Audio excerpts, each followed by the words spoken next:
We're now joined by West Virginia coach Neal Brown. Coach, welcome, and your thoughts about the upcoming season. Thank you. Good morning. What a great venue for this event. Thank you all for being here. I appreciate everybody in this stadium, what they do for our great game. I'm proud to represent West Virginia and the great people in the state of West Virginia, accompanied by 4 of our best representatives from our team. Wide receiver T.J. Simmons, offensive lineman Colton McKivitz, cornerback Keith Washington, and defensive lineman Reese Donahue. Excited about them being here. Excited about being back in the Big 12. Last was a coordinator here in 2012. Excited about the direction of this league under Commissioner Bowlesby. I definitely think we're on the upward tick. This event signals the end of the summer. Ready or not, it's football season, and we're ready to go. Our players and staff, I can't compliment them anymore of how they really bought in to what we're doing and how we're building our program. We're young, very inexperienced. What we're going to look like in the fall, I'm not sure yet. I'm really not. We've had 15 on-field practices. We're going to be a group that really grows and improves as we go through our Big 12 conference and what is a very challenging schedule. But I do like our guys. I like our guys. They're hungry. They're very humble. And I'm looking forward to working with them. It's going to be a fun group. So with that, I'll open it up to questions. Questions for Coach. If you'll put your hand up, we'll get a microphone to you.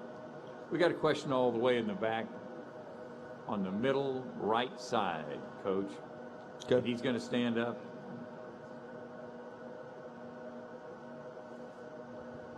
Neal, Barry Trammell with the Oklahoman. We've been hearing stories about how well you've been received by the West Virginia fans.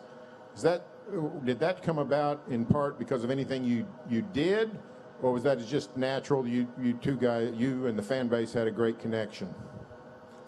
Barry, I think it's because we're undefeated.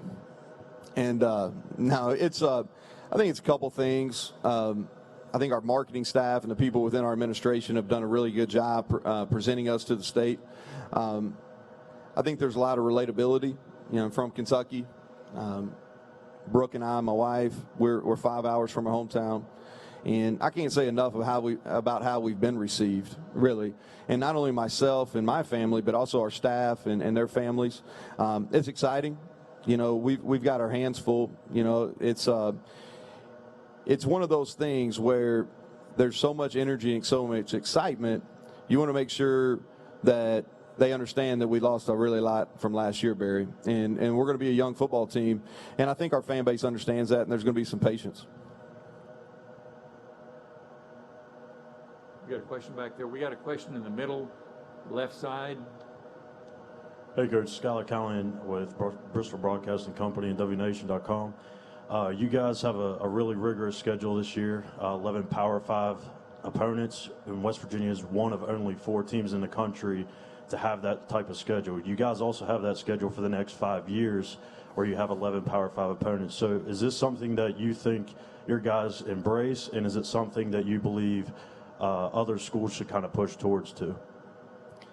Well, first of all, I knew what the schedule was when I took the job. So I think when you look at scheduling, it is what it is. Honestly, we don't even talk to our players about it. Kind of in a one-game mindset, and I know that's cliche, but just go about. We play JMU. That's our first game. I thought we were one of 3. I didn't realize we were one of 4. I thought we were one of 3 Power 5 teams playing 11 Power 5 games. It's a very challenging schedule. If you look at our future schedules, it's challenging.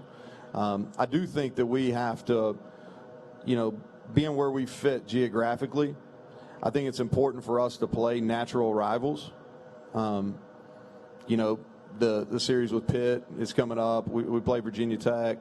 Some of those type games make sense because it's hard for our fan base to travel, And so those geographic games, and natural rivalries, I think they're important for us to play.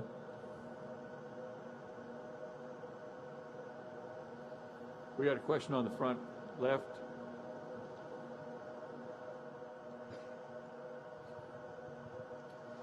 Coach Ian Boyd from Inside Texas. How are things coming along finding players like Zach Weldon that allowed you to have a smash mouth approach at Troy? And how big a part of the plan is that to introduce that dimension to a spread, sometimes finesse league in the Big 12? Now, first of all, I'm really impressed that you came up with Zach Weldon. So I'm really, really impressed with that. Zach Weldon was a walk-on for us at Troy, because I'm sure you may be the only one in this room that knows who Zach Weldon is. So I hope his mom's listening. But Zach Weldon was an S-back, which is a fullback in our system, and he walked on for us and ended up playing 40-plus snaps really over the last 3 years. So good research. Kudos to you. But the good thing about that is, if you will look at who we are as West Virginia University, who we are as a football program, who we are as a state, really at the core, we're hardworking, blue-collar people that are really prideful, and that lends itself to finding guys like that are unselfish, they're really giving, and so we're in the hunt for that position. You know, we've got a couple guys that are competing to do that. I do think it's important, and like I said, being a play caller in this league 3 years, I do understand what we're getting into. This is a league with a ton of dynamic offensive play callers, quarterbacks, playmakers on the offensive side. You will have to score to win games, but I do think it's important. If you look at the teams that have had the most success, it's been the teams that have been able to run the ball, especially when people know you're going to run the ball. Those are the teams that have won close games. We got a question on the outside right, all the way back. Scott Wright with the Oklahoman. Coach, you've seen this league from the inside. You've seen it from the outside. There's perceptions about defense in the Big 12. I was curious what your thoughts are and what you're preparing to expect. I think be careful how I say this, because it's been I know it was talked about yesterday, but there's been an extremely high level of quarterback play in this league going back to 2008 or so. The run of quarterbacks over the last 10 to 12 years has been remarkable. And regardless of what conference you're in, it's hard to defend them. It's hard to defend those type of quarterbacks. I do think the defenses in this league are better than maybe what's presented on a national stage. I think that Commissioner Bowlesby talked about the bowl game production from the defensive teams, and that's something that needs to be noted. If you look at what's being done in this league, I think it is changing. I think that in some of the recent hires, I think it'll continue to improve. But the identity in this league so far has been as an offensive football league. And I think a lot of that goes back to some of the play callers and some of those dynamic offensive skill positions. Halfway back on the right side.